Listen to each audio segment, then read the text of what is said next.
खबर शामिल कर लेंगे कसूर से। अहमद गोबर की रिपोर्ट के मुताबिक कसूर पुलिस के खिलाफ मुंतखब मुस्लिम लीग नून के एमएनए राना हयात की धुआंधार प्रेस कॉन्फ्रेंस। कसूर पुलिस के मुताबिक एसएचओस डीपीओस कसूर की जेर निगरानी फहाशी के अड्डे और मंशियात फरोशी करवा रहे हैं।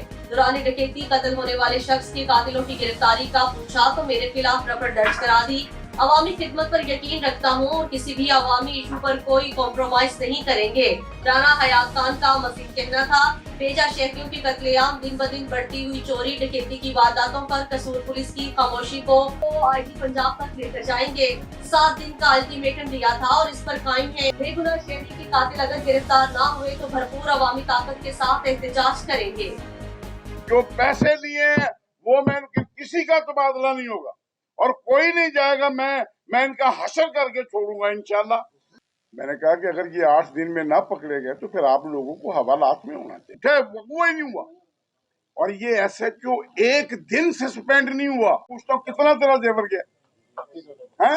पकड़े गैंग पकड़ते जल्दी बरामदगियां डालते हैं जो 1000-1500 रुपए ट्राली का टैक्स और 15 से 20,000 रुपया लेते हैं। वो बरामदगियां वो पैसे अगर मैंने लोगों से वोट लिए मैंने उनके घरों में पहुंचाने उसमें मेरा कोई दखल नहीं था।